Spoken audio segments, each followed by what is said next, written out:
All right, well, next we're going to talk about the effects, and this is going to be almost 100% obvious who's going to win. If there's one thing that Pioneer knows how to do well, it's their effects. What brought them to the dance way back in the 90s when they burst onto the scene with the DJM-500, it's what keeps them being one of the most popular mixer choices out there. Whether it's a club mixer with the V10 or the 900 Nexus 2, or scratch mixers like the S9 and now the S11. The workflow is it's almost perfect on the S11. Like all the relevant information is right here in the bottom of the screen, and it stays. It doesn't matter what screen you're on. It's all there. It tells you what effect you're on, where you're at in terms of the parameters. So 4 beats is a bar, that kind of thing. So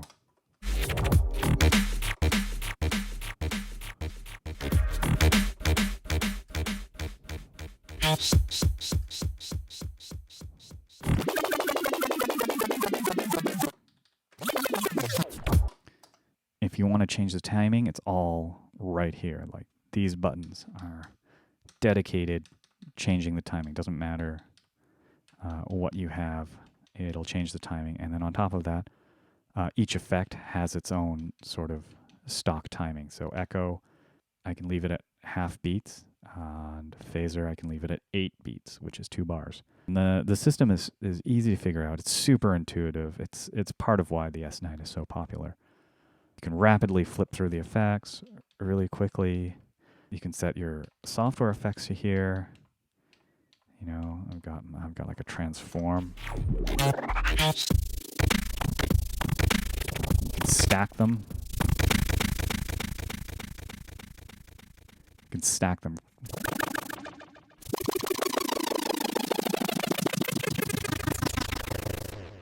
In my opinion, this is one of the best tap algorithms in the on the market as well for Pioneer mixers. Like,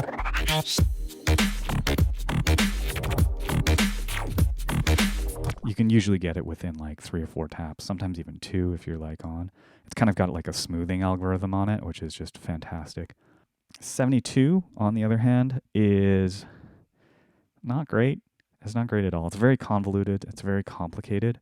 These 3 buttons on either side control the software effects. You've got 3 banks on each side, and then these 2 control the hardware effects, and you can actually have 2 of them. Each of the hardware effects have their own independent depth knob, whereas the S11 has one depth knob. It's sort of like a global depth knob.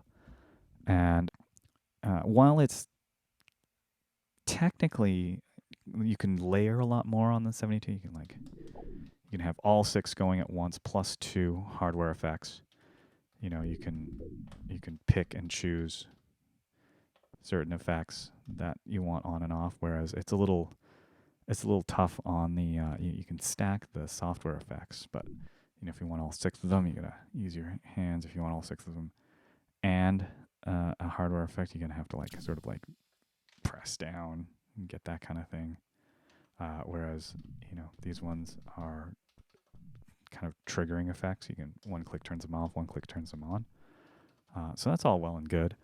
But the problem is they have each of these sections are controlled by a single knob. And that's this one here. So on this side is controlled by this knob, on this side is controlled by this knob, except for the depths on the hardware effects. And so if I want to bring up my flanger, I got to turn this. When I bring up my breaker, I got to turn this. I got to bring up my echo.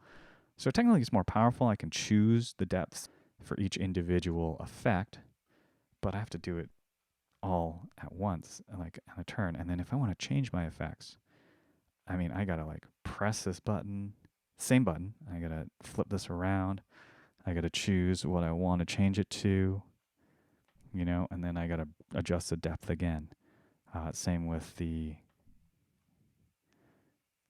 hardware effects. And on top of that, then I have to, if I want to adjust the timing, then I got to click on this and use the same knob once again. And I've got 2 separate timings for my software effects here and then my hardware effects here. I counted it, and that is 10 different functions that this single knob controls on either side.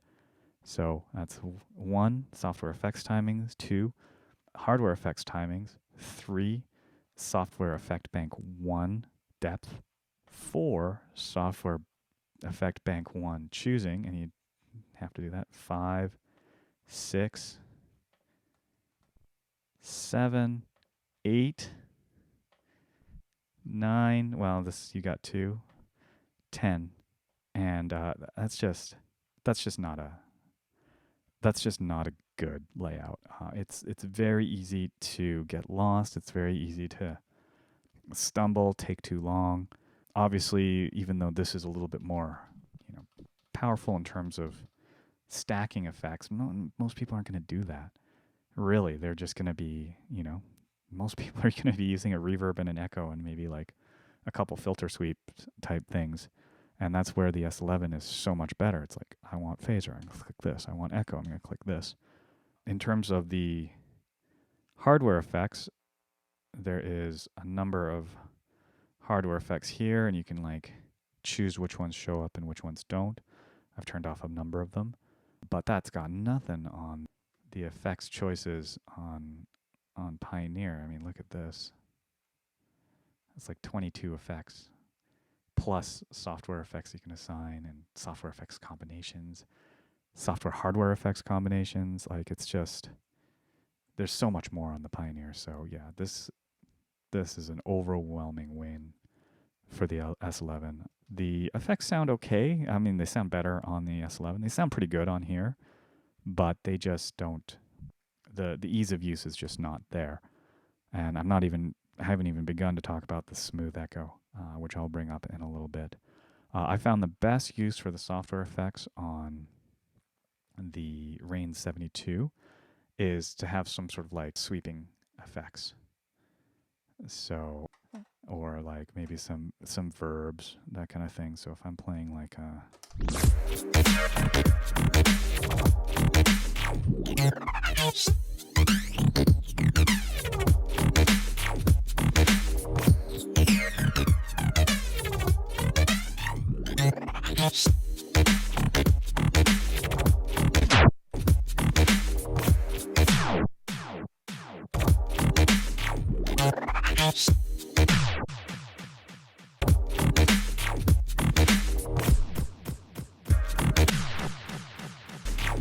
like, you can get creative with the stacking of the effects on the 72, no doubt, but it just the amount of like knob twisting, screen tapping, like just messing around you have to do on the 72 is honestly doesn't make it too worth it to me.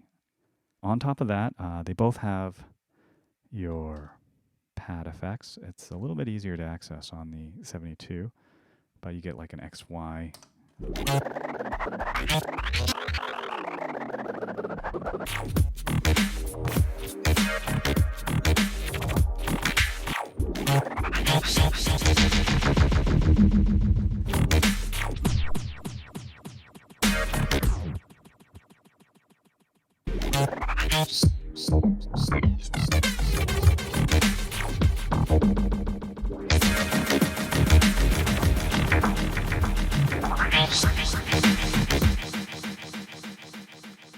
So both are completely customizable, where the 72 will give you a filter on one axis.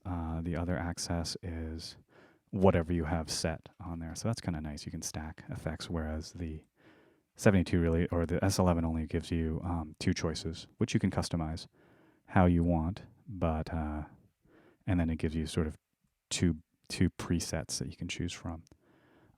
Honestly, they're about the same. I never use either of them on either mixer. It's just not something I really care that much about. So yeah, and smooth echo we're going to talk about in a bit, but the winner, yeah, overwhelmingly Pioneer.